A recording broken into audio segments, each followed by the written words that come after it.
News just in a short while ago, the DA's former federal council chairperson Douglas Gibson has died at the age of 82. He was also ambassador to Thailand between 2008 and 2012. But let's unpack his legacy. We're joined now by DA leader John Steenhuisen. Mr. Steenhuisen, thanks very much indeed for joining us. And the age of 82, Douglas Gibson, quite an illustrious career. How would you describe him as a colleague and as a leader in the DA? Well, thank you very much, and obviously a very sad day for the Democratic Alliance and Douglas's family, but also for South Africa, because somebody has lost a true patriot. Douglas was a real gentleman, and I think even his opponents in Parliament would have acknowledged that. He led a long fight from the Young Progressives into the Progressive Federal Party, ultimately the Democratic Party and the Democratic Alliance in Parliament, fighting for the democratic rights that we all enjoy today. And perhaps his most iconic role was as the chief whip of the Democratic Party and then the Democratic Alliance in Parliament. His lively and energetic interventions certainly were a huge inspiration for younger members of the party, myself included. And I always used Douglas as a role model when I was the chief whip of the Democratic Alliance in Parliament. And I think that someone who was very clearly able to disagree without being disagreeable.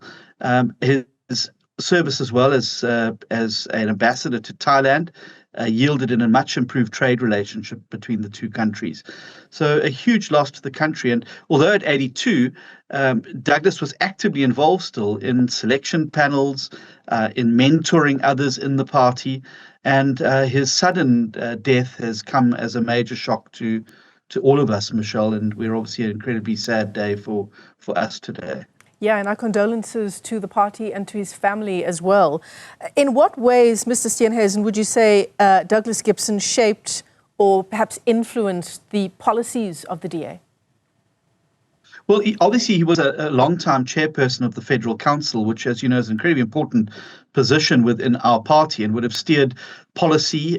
He was also one of the architects of our election campaign machinery and part of the reinvention around how we campaign and how we get political messages across, and turned the Democratic Party. He was one of the 7 that ultimately then helped grow the DP and that got just those 7 seats in the 94 election to becoming the official opposition. And ultimately today we are a party of national government because of the work that Douglas and many of those who've gone before us have laid down. So I think an invaluable member, in somebody who was beyond any form of fatigue, and an energy and dedication brought to his public career and public service that spanned many, many years.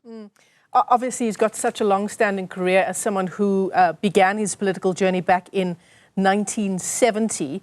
So you've already talked to us about his work in the policy formation in the DA.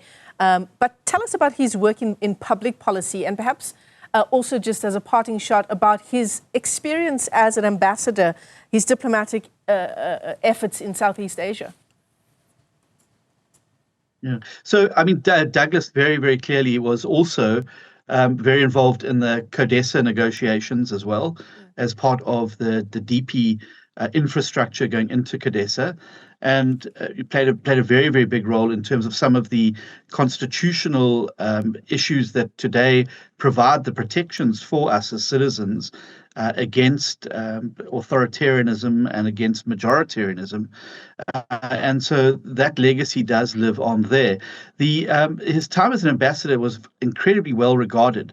And just this very week, I had lunch with somebody who worked very closely with him as head of the South African Chamber of Commerce in Thailand, and was taking me through again the incredible work that Douglas did in Thailand to build networks with local businesses there and to bring up the ties between Thailand and South Africa. And he's certainly very well remembered by everybody in the diplomatic corps in that particular region, to the point where he is still spoken about today by people who remain involved on that side of the world. So really, it is a huge loss for, as I said, not only the DA, but I think also South Africa, who's lost somebody who was a true patriot of the country and who loved South Africa desperately and was able to represent her both at home as a public representative, but also abroad as a diplomatic representative.